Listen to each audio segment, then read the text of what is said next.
Cara, não tem nenhum ritual, cara, de fazer com que o garoto vá dormir. Primeiro, pra que vai ganhar um negócio pra ver desenho? Já foi a hora do desenho, sabe? Não faz sentido. Não faz sentido. Eles têm uma rotina na escola, mas em casa não tem uma rotina exata. Né? Eles não têm uma rotina montada em casa. Tipo, agora é hora de jogar, agora é hora de ver desenho, agora é hora de jantar, agora é hora de tomar banho, agora é hora de dormir. Não tem isso. Não, aparentemente entendeu? eu vi 4 etapas aí. Eu vi o banho, eu vi jantar, eu vi ficar um tempo brincando e se divertindo aparentemente, e o horário de dormir. Foram 4 etapas. Dessas 4 etapas, Mas você viu essas 4 etapas, desculpa te cortar. Você viu essas 4 etapas porque isso está sendo mostrado na televisão. na televisão. O pai e a mãe estão tentando mostrar isso na televisão. Mas fora das câmeras, será que isso é todo dia? Bom, se você colocar esse padrão aí, dessas 4 etapas, né? Banho, janta, divertimento e dormir, né? E aí você tá botando a criançada para dormir 10h30 da noite. 10h30 da noite. Provavelmente eles vão acordar aí, sei lá, 6 horas da manhã, né? Porque é muito cedo para você botar as crianças para dormir 10h30 da noite. Lá no início do vídeo, eles falam que as crianças vão para a escola de 7 ou de 6 e pouco às 7 da noite, alguma coisa assim. Parece que é o horário integral. É pesado, né, cara? É pesado. É uma vida que, nossa senhora. Sei não. É aquilo que eu falo. São coisas que será que são importantes para criança? Né? Mas tem com quem deixar? Mas aí que tá, né, cara? Pô, tem 4 televisões dentro da casa. Entende? Evandro, tem 4 televisões dentro da casa. Mas quem é o adulto responsável que vai estar ali? Não, você tá entendendo o que eu tô te falando? Você tem 4 televisões dentro da casa, você tem uma estrutura. Pô, eles têm dinheiro pra colocar uma pessoa pra cuidar pelo menos um certo horáriozinho. Entendeu? Talvez. Não sei. Desde... Essa aí realmente é São Paulo. Né? Eu não sei como é pagar uma pessoa pra cuidar de uma criança em São Paulo. Entendeu? Pode ser também que é uma questão também de família, né? Eles são pessoas que não têm família por perto. Enfim. Ou então talvez reduzir um pouco do trabalho, sabe? Do horário de trabalho. Trabalhar um pouquinho mais cedo, sair um pouquinho mais cedo. Enfim. Não sei, cara. São coisas que a gente precisa. Eu acho que o projeto de vida, uma das coisas que eu tinha lido muito sobre isso, sabe? Família, você tem que ter projeto de vida. Você não pode ter filho por ter filho. Você tem que ter um projeto de vida. Você tem que ter uma redução do seu trabalho. Você tem que ter uma estrutura de uma casa, de necessidades básicas adquiridas. E você tem que ter uma rotina empregada. São 3 processos básicos, sabe? Então, assim, antes de você ter qualquer filho... Oi. A Aline Procopio escreveu assim: na teoria é tudo muito fácil, mas na prática, nos pontinhos, eu acho que tudo poderia ser diferente, sim. Eu mesma, depois de ter meu primeiro contato com CNV, comunicação não violenta, penso que fiz tudo errado. Isso. Sim, não. A comunicação não violenta, de fato, cara, ajuda muito na forma como a gente educa nossos filhos. E até ajuda muito também como você se relaciona com as pessoas, entende? Mas o que eu tô falando... De um modo geral, sim. Sim, mas o que eu tô falando... Seja bem-vinda ao canal, Aline. Obrigado por assistir. Seja bem-vindo ao canal, Aline. E você pode falar à vontade, tá, Aline? Que a gente vai sempre te responder. Mas assim, eu tô falando no sentido de anterior, sabe? Um processo retrógrado a esse momento ali, sabe? O que você tem como planejamento, sabe? Então assim, eu tô falando somente dessa estrutura. É um casal que casou, que tem o objetivo de ter filhos. Qual é o projeto de vida que esse casal quer? Entendeu? Porque assim, eu quero trabalhar para poder pagar conta, entende? Você tem que entender o que é conta, sabe? Por exemplo, a casa é um casarão, né? É uma casa de 3 quartos, é uma casa onde você tem 4 televisões, sabe? É um projeto de vida, é uma ideia de vida, né? Esses meninos têm laptop, têm computador, têm, enfim, um monte de aparelhos e de desenvolvimento, tem tablet, tem tudo. Então, o que é projeto de vida nesse sentido, sabe? É só ter dinheiro, é só ter as coisas, sabe? Ou então você tem que entender o que simboliza cada coisa. Para que você tem quatro televisões dentro de cada quarto?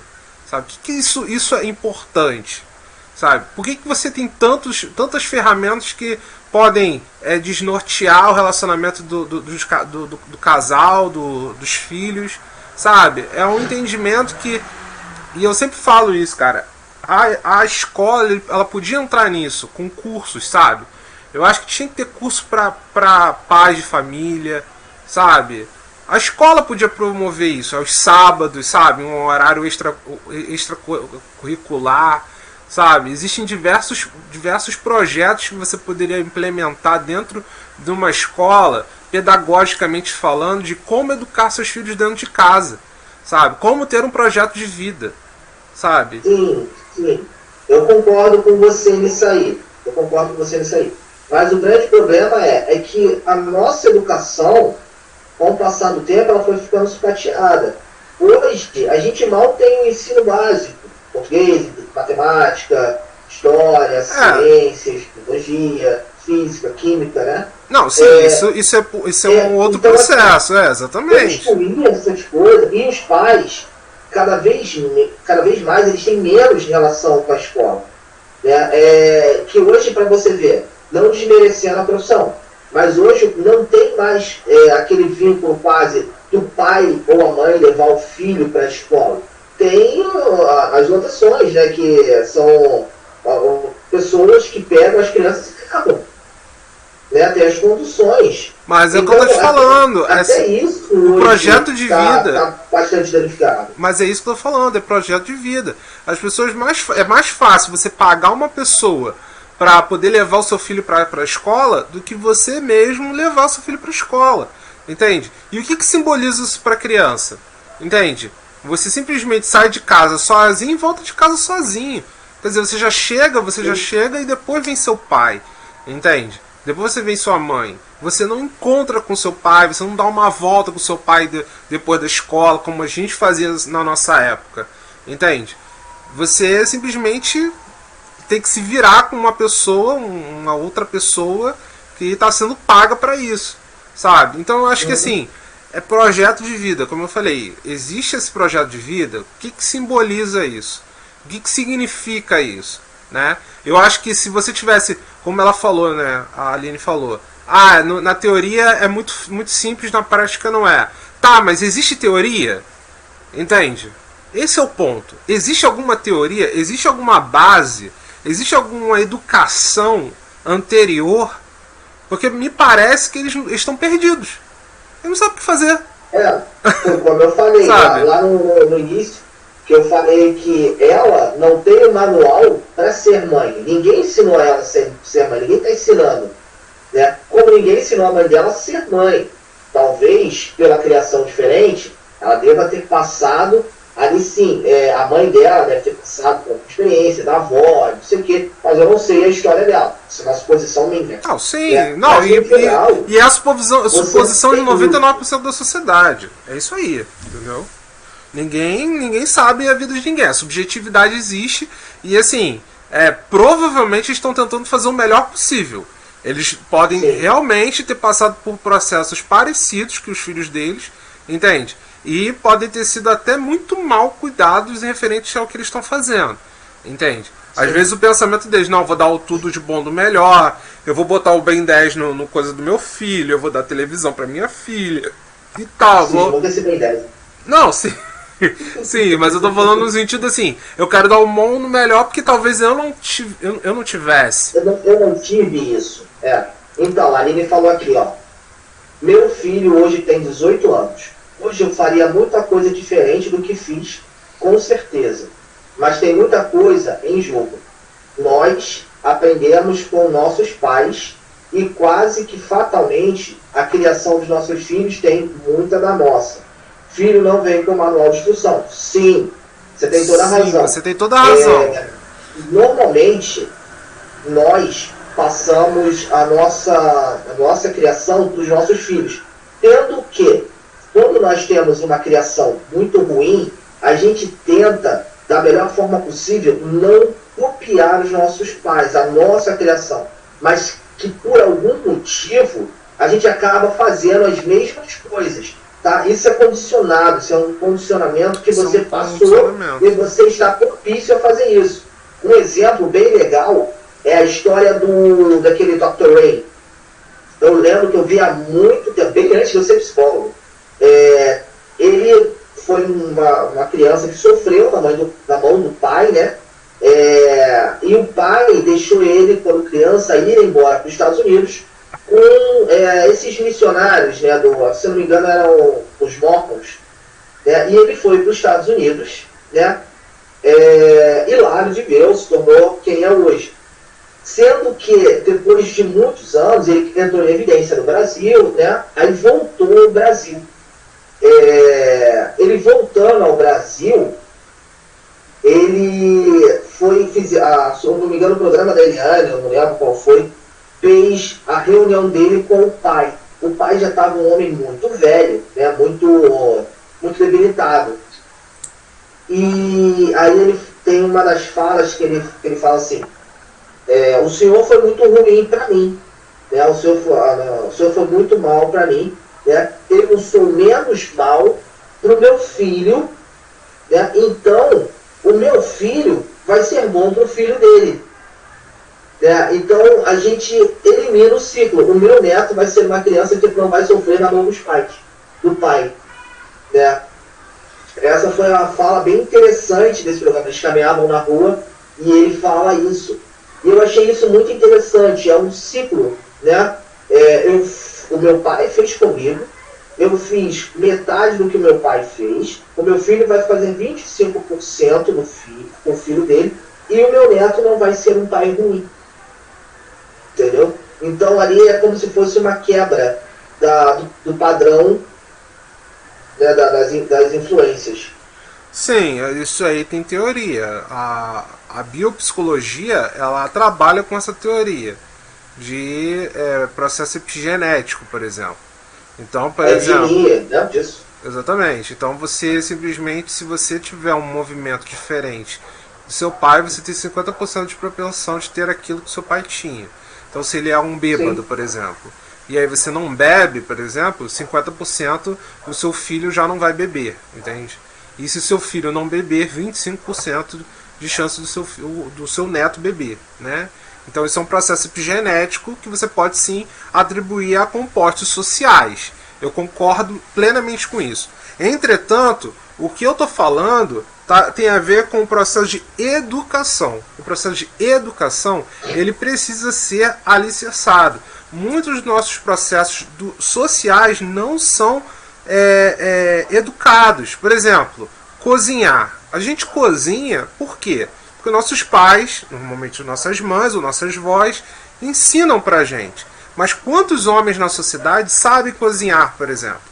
Entende? É um processo que você só vai maturando pela necessidade, ou então pelo gosto, talvez por um hobby, ou talvez por uma situação que, sei lá, às vezes a mulher do cara não sabe cozinhar ou não gosta de cozinhar e você automaticamente tem que fazer, porque senão você pagar, tipo, sei lá, R$400 na rua é mais fácil você comprar uma comida e fazer, entendeu? Então, quer dizer, a gente meio que faz esse processo e acaba acontecendo. Mas se todo mundo cozinhasse, se todo mundo tivesse esse processo de educação, independente se você gosta ou não, se isso é saudável ou não para você, ou se isso é uma coisa certa ou não. Se você tivesse esse processo educacional, e eu não estou falando de português, não estou falando de matemática, eu estou falando de processos de sobrevivência básicos. Por exemplo, cozinhar, relação sexual, relação com questão financeira, dinheiro. E também como cuidar de uma família, como cuidar de uma casa, como ter filhos, como educar seus filhos. São processos que na nossa adolescência, de 15 a 17 anos, nós tínhamos que ter aprendido. No mínimo, um básico, entende? E não acontece. Acontece hoje a internet falando muito. Hoje a gente pode ter voz, nós somos psicólogos, nós estamos falando aqui, entende? Porém, quantos pais ainda não têm esse conhecimento? Quantas gerações ainda vão ter? Processos que nem esses pais que simplesmente não sabem o que estão fazendo. Muitas. Muitas pessoas que 14, 15, ou então, sei lá, até menos, estão dentro dos seus filhos e não são educados para ter. Entende? Então, quer dizer, vão deixar para os seus avós cuidarem, ou então, sei lá, vão fazer esse tipo de processo de botar aí. Quantas vezes eu vejo, cara, a gente colocar aí crianças num internato, ou então em escolas integrais, sabe?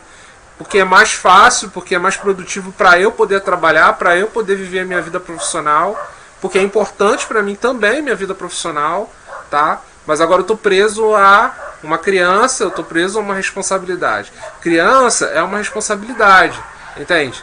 E assim, eu tô falando, mais uma vez, eu tô colocando só esse enquadrante de um casal que escolheu ter esses filhos, tá? Eu não tô falando da necessidade de, tive uma relação sexual e acabou tendo filho. Não, eu tô falando sobre escolha, de vontade, tá? Se esses pais tivessem uma preparação, se eles tivessem cursos, se eles tivessem conhecimento de causa para poder ser educado, talvez a Nani não estaria aí. Talvez esse programa não mostrasse essa face, entende?